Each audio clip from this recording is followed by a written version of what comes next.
નમસ્કાર, આપ જોઈ રહ્યા છો યુટીસી ન્યૂઝ. વડોદરા મહાનગરપાલિકાની ચૂંટણી સંપન્ન થઈ ગઈ છે અને હવે મેયરની ચર્ચા છે. વડોદરા શહેરના મેયર કોણ બનશે? આ ચર્ચા જ્યારે પણ શરૂ થાય છે ત્યારે વડોદરામાં એક નામ ચર્ચામાં આવી જાય છે અને એ છે ઠાકોરભાઈ પટેલ. ઠાકોરભાઈ પટેલ જ્યારે વડોદરાના મેયર હતા, જ્યારે તેમણે તેમના કાર્યકાળમાં વિકાસ કર્યો અને પ્રશાસનિક કાર્ય કર્યું, આજે પણ લોકો તેમને યાદ કરે છે. અને આજે આપણે તેમનાથી જોડાયેલી વાતો, તેમના અનુભવો અને ઠાકોરભાઈ વિશે આજે વાત કરીશું. આજે ઠાકોરભાઈના જે પુત્રવધુ છે તે વંદનાબેન, ડૉક્ટર વંદના પટેલ આપણી સાથે છે અને તેમની સાથે ચર્ચા કરીશું. બેન, જેમ મેં કીધું કે વડોદરા શહેરમાં મેયરનું નામ આવે એટલે ઠાકોરભાઈ પટેલનું નામ આવી જાય. એ શું શખ્સિયત હતા કે આજે પણ લોકો એમને ભૂલી નથી શકતા? હવે ઠાકોરભાઈ પટેલ એટલે મારા ફાધર ઇન લો અને અમે એમને પપ્પા કહેતા હતા. હું જ્યારે લગ્ન કરીને આ ઘરમાં ગઈ ત્યારથી મેં જોયું છે કે એ માણસને સોશિયલ કામ કરવાની, સોશિયલ વર્ક કરવાની, ગરીબોનું કામ કરવાનું બહુ જ ઈચ્છા હતી. અને એમને જે સ્ટેજે જે જગ્યાએ વર્ક કર્યું છે અને કામ કર્યું છે એ બધી જગ્યાનું હું તમને એક એક બબ્બે લાઈનમાં કહીશ કે એ માણસે કેટલી બધી મહેનત કરી છે અને કેટલું કામ કર્યું છે કે જેનાથી એમને લોકો અત્યારે યાદ કરે છે કે જો કોઈ મેયર બને તો આવા મેયર બનવા જોઈએ. એટલે તમને હું પર પર્સન ઇન્ડિવિજ્યુઅલી તમને હું પોઈન્ટ્સ કહું છું કે જેમાંથી એમના ઉપરથી આપણને ખ્યાલ આવે કે આ માણસે કેટલી બધી મહેનત કરી છે. એ જ્યારે ડૉક્ટર બન્યા ત્યારે અમે સાંભળેલું, કારણ કે અમે લોકો તો આવ્યા ત્યારે તો he was already a doctor. એમને શું મહેનત કરી છે, ગરીબ ઘરેથી આવેલા, સાયકલ ઉપર બધે ફરતા હતા, મામાના ઘરે રહેવા આવ્યા, મામાને કહ્યું કે મારે ડૉક્ટર બનવું છે, એમને એ રીતે પ્રયત્ન કરીને મેડિસિનમાં ગયા, મેડિસિનમાં જઈને ડૉક્ટર બન્યા. ડૉક્ટર બન્યા પછી બી બહુ જ હાર્ડશિપ્સથી એ ભણ્યા છે, કારણ કે એમની પાસે પૈસા નહોતા. કંઈક સ્ટેથોસ્કોપ વેચતા હતા, સાયકલ ઉપર ફરીને લોકોને દવાઓ આપતા હતા. એમ કરતાં એમને બરોડાની અંદર MBBS કર્યું, પછી MD કર્યું. MDની અંદર એમને સ્પેશિયલાઇઝ થયા ગાયનેકમાં. પછી આ મોટું હોસ્પિટલ બનાવ્યું જે કલ્પના ને ઉમા ક્લિનિક. એ વખતે આખા એશિયામાં સૌથી મોટું હોસ્પિટલ હતું, જેની અંદર અમે લોકો વર્ષે ઘણીવાર 6-8 હજાર ડિલિવરીઓ કરાવતા હતા. ત્યાં આગળ બી એમનો એક જ પોઈન્ટ હતો કે જનરલ વોર્ડની અંદર મારા ગરીબ પેશન્ટ્સ રહેશે, જેમની પાસે હું બહુ જ મિનિમમ ચાર્જ લઈશ અને એમને એવી રીતે હું ટ્રીટમેન્ટ આપીશ.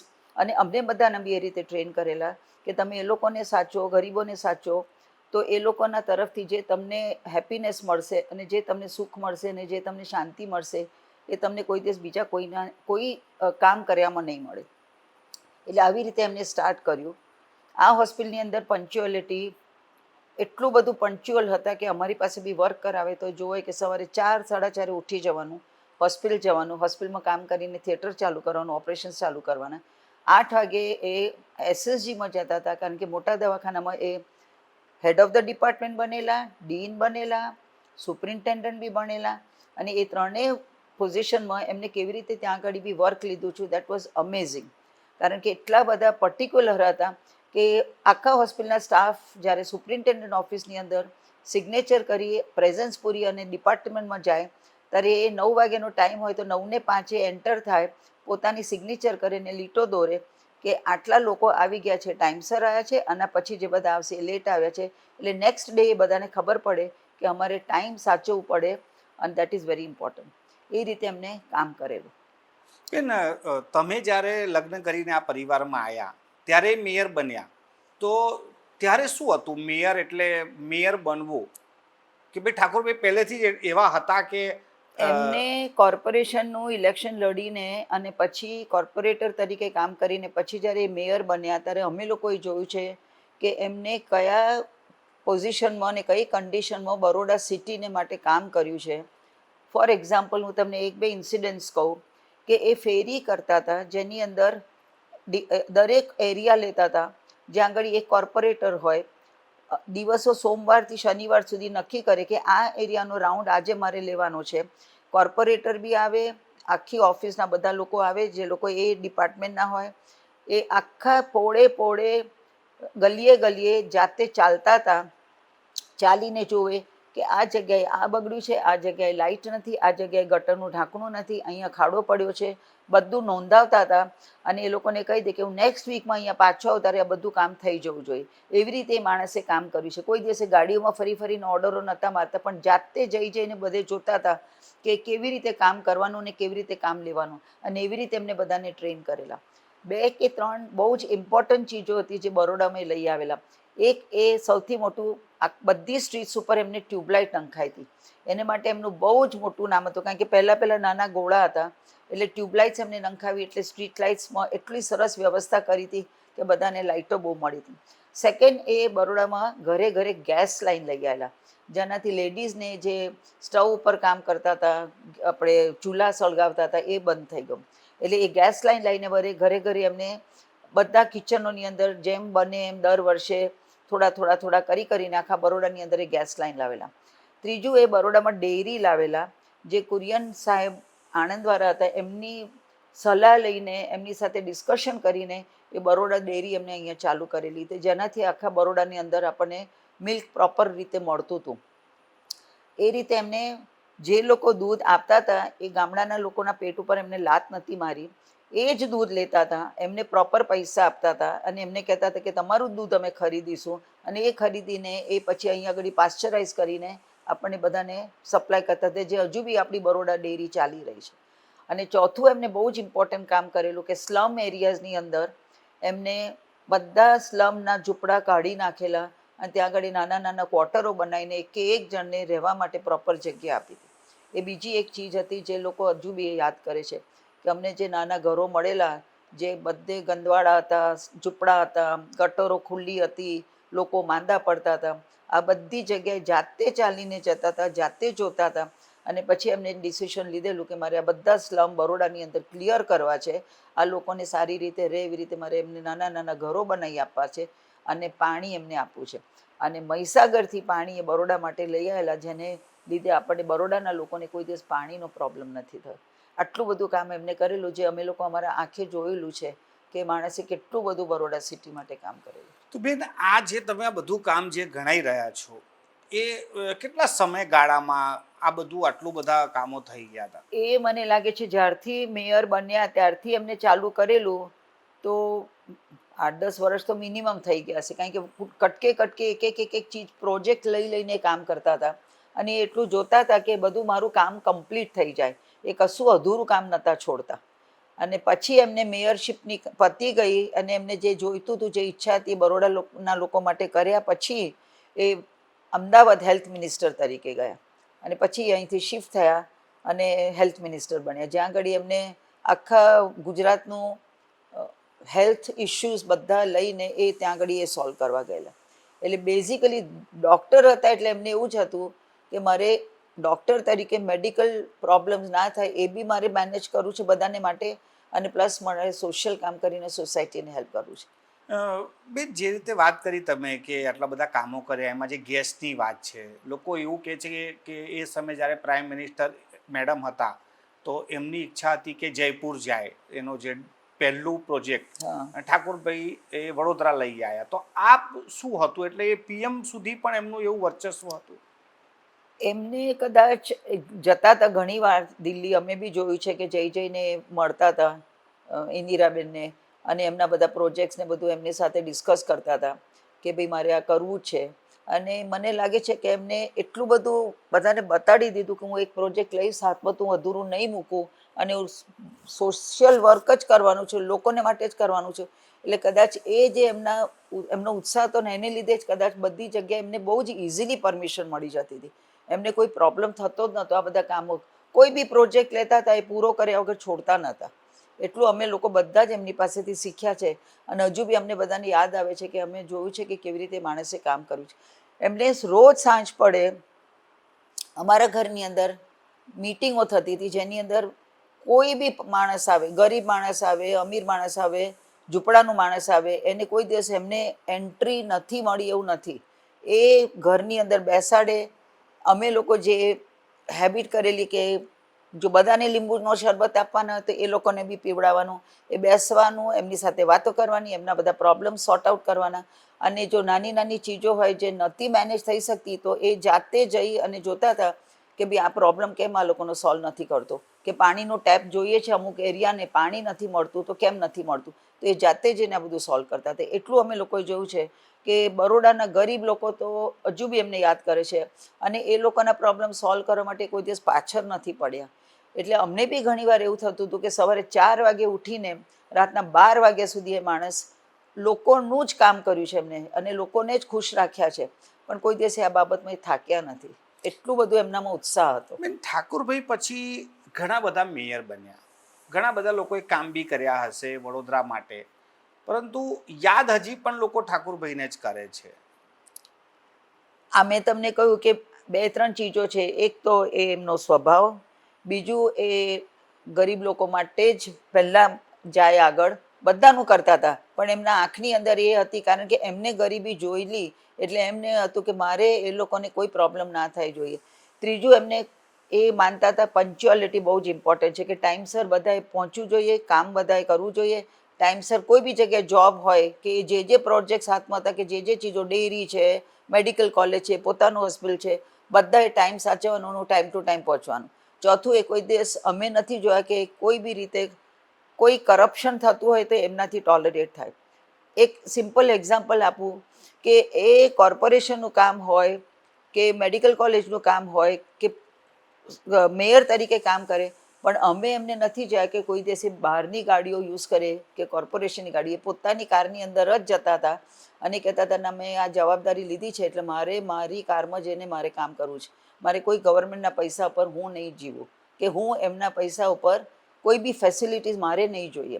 એટલે અમે લોકો બી ઘણીવાર વિચાર કરતા હતા કે એટલા બધા પર્ટિક્યુલર હતા અને પ્રોબેબલી કદાચ આ બધા એમનામાં જે હતી, જે એમના બધા તમે જે કહો કે એમની હેબિટ્સ કહો કે એમનામાં જે સારી સારી ક્વોલિટીઝ હતી, પ્રોબેબલી એ બધી ચીજો બધામાં ના આવે એટલે કદાચ લોકો એમને વધારે યાદ કરે છે. અને જે ડિફિકલ્ટ પ્રોજેક્ટ્સ એમને કરેલા, આ ગેસનું છે, ડેરીનું છે, ટ્યુબલાઇટ્સનું છે, રસ્તાનું છે, આ બધી, અને સ્લમ ક્વાર્ટર્સનું છે, આ બધી ચીજો એટલું ઇઝી નથી કરવાનું, કારણ કે અમે જોયું છે કે એમને બહુ જ ડિફિકલ્ટીઝ ઘણીવાર પડી છે. કોઈને કોઈ તો સામે પડતું હતું જ કે આમ ના થાય ને કામ ના કરવા દે, પણ એ કોઈ બી રીતે મેનેજ કરી અને એક પ્રોજેક્ટ હાથમાં લીધો પૂરો કરતા હતા. એમને બહુ ડિફિકલ્ટીઝ આવી છે, અમે જોયું છે. લોકો એમને ગાળો દીધી છે, લોકો એમને કશું કામ કરવા નથી દીધા, ઓપોઝિશનવાળા વચ્ચે પડતા હતા, એમને હેલ્પ નહોતા કરતા, પણ એ બહુ ડિટર્મિન પર્સન હતો કે ના, હું કરીશ એટલે હું કરીશ જ. And I think that is the reason કે લોકો બી અત્યારે એમને યાદ કરે છે. જે પ્રોબેબલી બીજા લોકો થોડા ઢીલા એટલે પડતા છે કારણ કે કોઈ સામે આવે અને તમને ક્રિટિસાઇઝ જ કર્યા કરે તો તમે વિચાર કરો કે હવે આ કેવી રીતે હું કામ કરી શકું.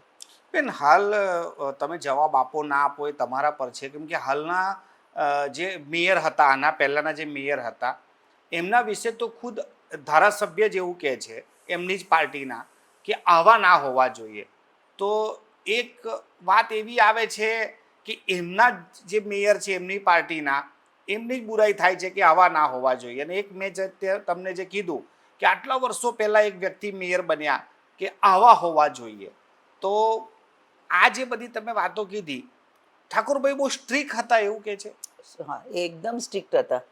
એ સ્ટ્રિક્ટ બહુ જ હતા, કારણ કે એમને કામ સાથે સંબંધ હતો. એમને એમ જ હતું કે મને કોઈ મારા માટે ખરાબ બોલે કે કોઈ મને કોઈ બી રીતે ડાઉન કરે એ મારા એમાં નથી. મારે તો વર્ક સાથે છે. અને સ્ટ્રિક્ટ હતા. કોકવાર બહુ જ આર્ગ્યુમેન્ટ્સ કરતા હતા. જો એમને એમ થાય કે મારે આ કરવું છે કે હું સાચો છું, તો હી વોઝ વેરી શ્યોર એ કોઈથી બીતા નહોતા. અને એ થોડું ડિફિકલ્ટ હતું, કારણ કે તમે સામે 10 જણ બેઠા હોય અને એમને કામ કરવું એને ના કરવા દે, અથવા એમની સાથે આર્ગ્યુમેન્ટ્સ કરે અથવા એમને ક્રિટિસાઇઝ કરે, તો એ લોકોને ફેસ કરવાનું અત્યારે it is not easy, difficult છે. એટલે આપણે એવા માણસ મળવાના બહુ ડિફિકલ્ટ છે, કારણ કે બધા લોકો એવો જ વિચાર કરે કે મારે કામ કરવું છે પણ મને કોઈનો સાથ નથી મળતો તો હું શું કરવા કરું, કેવી રીતે કરું.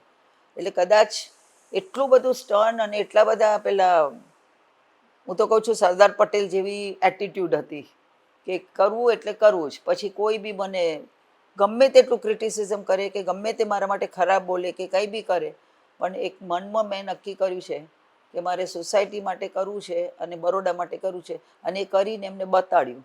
હવે એવો જનરેશન કદાચ આવે છે એ આ ફિયર રહેવાનો જ છે કે ભાઈ મારે કામ કરવું છે પણ મને કેટલો સપોર્ટ મળે છે લોકોનો, કેટલું ક્રિટિસિઝમ મળે છે, આ બધી ચીજો કદાચ વિચારીને આ લોકો થોડા ઢીલા પડતા હશે એવું મને એવી જ લાગે છે. ફરિયાદો આવે છે કે અધિકારીઓ સાંભળતા નથી. નેતાઓ એવું કહે છે કે અધિકારી સાંભળતા નથી, અધિકારીઓ એવું કહે છે કે નેતાઓ ના બરાબર પ્રોજેક્ટ નથી હોતા, એ અમને કામ કરતા અટકાવે છે. તો આ બધી વાતો ચાલે છે. તો ઠાકુરભાઈના સમયમાં અધિકારીઓ સાંભળતા હતા? બધા જ સાંભળતા હતા. અને એ મેં તમને કહ્યું કે એમનું એક જ ચીજ હતું કે એ મીટિંગ કરે એટલે અમારા ઘરની અંદર અમે લોકોએ વિટનેસ કર્યું છે કે બેસે અને જે બી પ્રોજેક્ટ લે એ લોકોને બોલાવે. ઇવન આ સ્લમ ક્વાર્ટરનું કરવા માટે ઇટ વોઝ નોટ ઇઝી. કોઈ ઝૂંપડા છોડીને તમે એમની જગ્યા તોડો અને એમને પ્રોમિસ કરો કે નવું બાંધી આપીશ, તે કઈ ગેરંટી પર થવાનું છે? પણ એ લોકોને બી એમના ઘરે બોલીને એમને કન્વિન્સ કરતા હતા કે હું બેઠો છું, તમે ચિંતા નહીં કરો, હું જોઈશ કે તમારું કામ થઈ જશે. એટલો બધો એમને છાતી ઠોકીને એ બોલી શકતા હતા કે કમાન્ડ કરી શકતા હતા, જે બધાનામાં એ નેચર નથી હોતો. કારણ કે તમે તો વડોદરામાં જ રહો છો ને ઠાકુરભાઈ પછી પણ ઘણા બધા લોકો મેયર બન્યા. કોઈ મેયરમાં એવું તમે જોયું કે આ થોડું ઘણું એમના જેવું કામ ચાલી રહ્યું છે કે કામ થઈ રહ્યું છે? મને લાગે છે લલિતભાઈ હતા જે પર્ટિક્યુલર હતા. પ્રોબેબલી કદાચ એક જ ફેમિલીના હતા અને પપ્પાએ એમને થોડીક ટ્રેનિંગ આપી હશે, અથવા આઉટ ઓફ રિસ્પેક્ટ આ માણસે જોયું હશે કે કેવી રીતે ઠાકોરભાઈએ કામ કર્યું છે, તો ચલો હું થોડું ઘણું એમના ઉપર જોઈ અને હું કન્ટિન્યુ કરું. એટલે એ એક માણસનું મને એ છે કે ભાઈ એમને ઘણી બધી મહેનત કરી હતી આમના પછી કે જોવા માટે કે બરોડાની અંદર બધું સારું ચાલે. પછીનું તો બહુ મને ખબર નથી. બેન, અત્યારે જ્યારે તમે વડોદરાને જુઓ છો અને માનો કે ઠાકુરભાઈ હોય, તો કયા કયા કામો છે જે ઠાકુરભાઈ સૌથી પહેલા લઈ લે હાથમાં? તમને શું લાગે છે કે શું વડોદરામાં છે એવું કરવા જેવું? અત્યારે જો એ મેયર હોત કે અત્યારે જો બરોડાની અંદર હોત તો સૌથી પહેલામાં પહેલું એમનું project I think would be કે આ જે રોડ્સના પ્રોબ્લેમ્સ થયા છે, ગટર લાઇનના પ્રોબ્લેમ્સ થયા છે, આ ફ્લડ્સના પ્રોબ્લેમ થયા છે, ટ્રાફિકનો બહુ મોટો પ્રોબ્લેમ થયો છે. ટ્રાફિક પોલીસને કોઈ ગાંઠતા નથી. એ લોકોનો એટલી તકલીફ એ લોકો બી કરે છે પણ કોઈ માણસો ગાંઠતા નથી. કોઈ પનિશમેન્ટ જેવું કશું રહ્યું નથી. ટ્રાફિક સેન્સ નથી રહ્યું કે ટ્રાફિક લાઇટો હોય ત્યાં આગળ કોણ ઊભું રહે, કોણ. આ બધા પ્રોબ્લેમ્સ એ હોત ને તો definitely he would have solved it. મને કોન્ફિડન્સ છે કે એવું માણસ જોઈએ અત્યારે કે જે બહુ જ સ્ટ્રિક્ટ હોય અને જે આ બધું બધા ડિપાર્ટમેન્ટ્સ હેન્ડલ કરી શકે. સી આમાં એટલા બધા આપણા ડિપાર્ટમેન્ટ્સ છે તે દરેક ડિપાર્ટમેન્ટની સાથે તમારે રિલેશન રાખીને આ કામ કરાવવું પડે.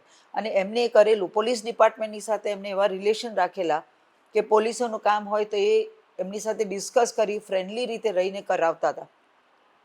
બધા જ ડિપાર્ટમેન્ટની અંદર અમે લોકોએ માર્ક કર્યું છે કે કોઈ જગ્યાએ એવો પ્રોબ્લેમ. એસએસજી હોસ્પિટલની અંદર હજુ એ જતા હતા ત્યારે લોકો એટલું બધું એમને રિસ્પેક્ટ આપતા હતા, કારણ કે ત્યાં બી જોતા હતા કે ત્યાંના કોઈ બી પ્રોબ્લેમ સ્ટાફના હોય, સ્વીપરોના હોય, સિસ્ટરોના હોય, તો એ મિટિંગો બોલાવીને બધું સોલ્વ કરતા હતા.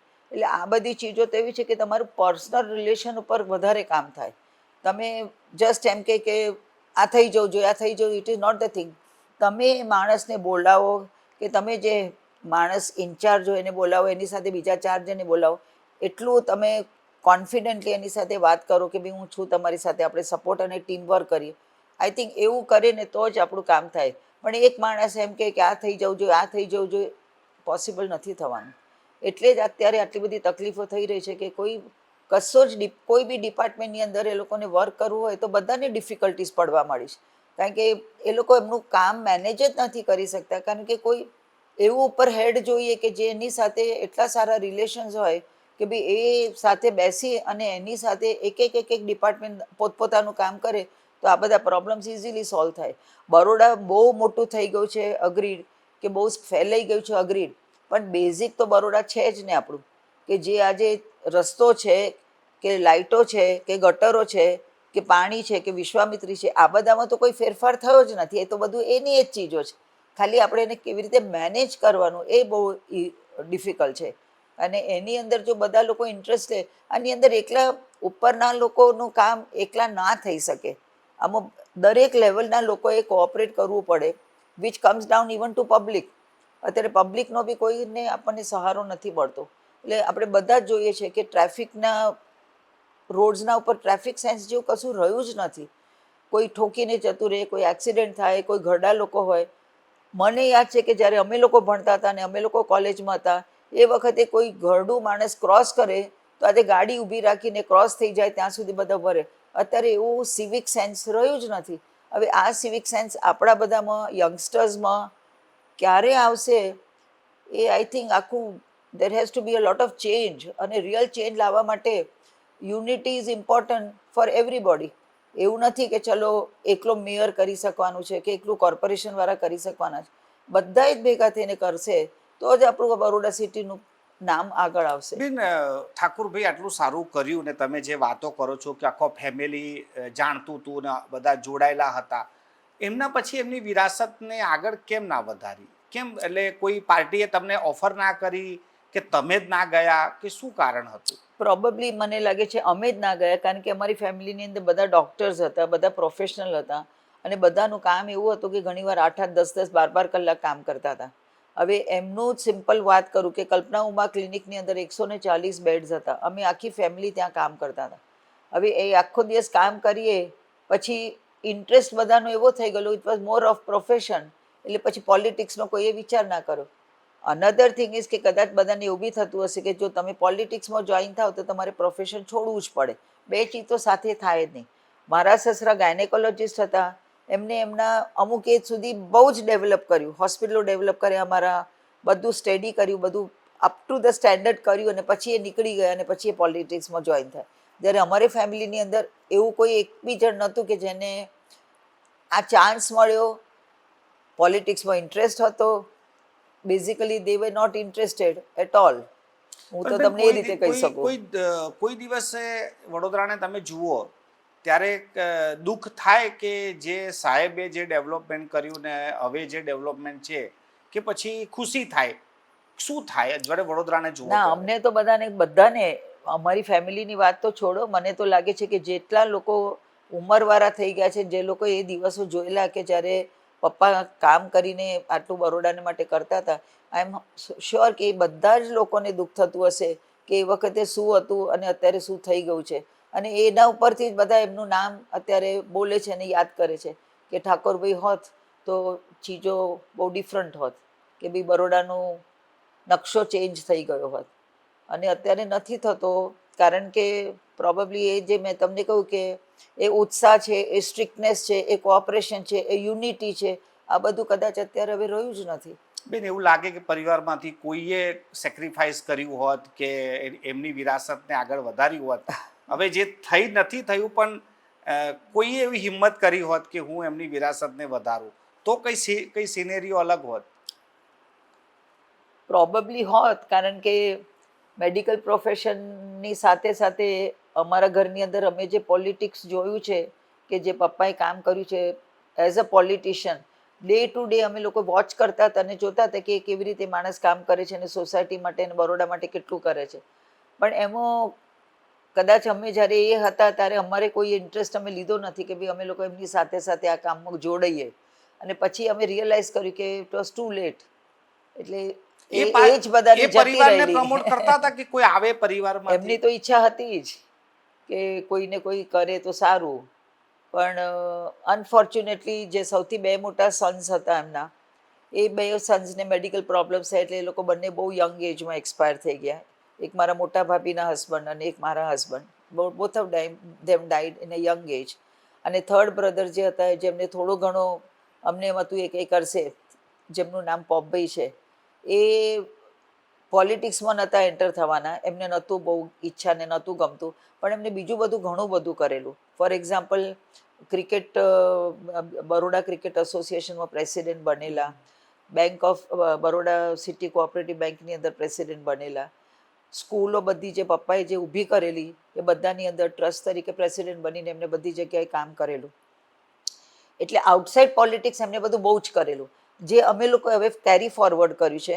અમે લોકો ફેમિલીવાળા સ્કૂલો સાચવીએ છીએ, આંખનું દવાખાનું સાચવીએ છીએ, રેગ્યુલરલી અમે લોકો ત્યાં જઈએ છીએ જોવા માટે કે બધું સારું. અને અમે લોકો સ્કૂલોની અંદર ને આંખના દવાખાનાની અંદર અમે ઘણો ફેરફાર લઈ આવ્યા છે કે અત્યારે બધા લોકો કહે છે કે આ સ્કૂલો ઘણી ઉપર આવી ગઈ છે, આંખનું દવાખાનું ઘણું ઉપર આવી ગયું છે, કારણ કે ત્યાં આગળ ચેન્જીસ બધા કર્યા છે, મશીનરીઝ નવા નવા લઈ આવ્યા છે, સ્કૂલની અંદર અમુક પ્રોજેક્ટ્સ ચાલુ કર્યા છે કે જેની અંદર ટીચર્સને પ્રિન્સિપલને બધાને અમે બહુ જ સપોર્ટ આપીએ છીએ કે તમારે જે કરવું હોય કરો, પણ સ્કૂલનું ઇન્ટરેસ્ટના માટે વી આર ઓલ રેડી. એટલે અમે એમને ફૂલ ફ્રી હેન્ડ આપી દીધો છે, ખાલી જે કરે એ અલાઉડ છે, અમને લોકોને અંદર ઇન્વોલ્વ કરે છે. અને એ રીતે અમે જોયું છે કે અત્યારે બધી સ્કૂલો જે સાહેબના નામની ચાલે છે, પપ્પાના નામની ચાલે છે, આંખનું દવાખાનું જે એમને કે 2 ખાટલાથી ચાલુ કરેલું અત્યારે આટલું મોટું બનાવ્યું છે, એ બધી જગ્યાએ આટલું સરસ રીતે ચાલ્યું છે. એટલે અમે લોકો બધા ફેમિલીવાળા એમાં હેપીનેસ લઈએ છીએ કે ચલો અમે પોલિટિક્સમાં ના ગયા, પણ એમનું જે બીજું બધું મોટો જઈને એમ્પાયર છે, જે બીજું એમને જે ડેવલપ કર્યું છે, એટલી સમય એમાં ઇન્ટરેસ્ટ લઈને હવે અમે એ આગળ લાવીએ છીએ. બેન, છેલ્લો સવાલ કે જે પણ મેયર બને વડોદરામાં, તમારા તરફથી શું એમને તમે કહેવા માંગો છો કે ક્યાંથી શ્રી ગણેશ કરે કામની, શું કરવું જોઈએ? મને તો એક જ ચીજ લાગે છે કે અત્યારે મેયર જે બી બને, તો મેયર બને અને બનવાનું કારણ એક જ હોય કે એ લોકોના દિલમાં એક જ ચીજ હોવી જોઈએ, અને આઈ એમ શ્યોર કે છે જ, કે મારે મેયર તરીકે બરોડા સિટીને કેવી રીતે આગળ લાવવું, બધી જ રીતે.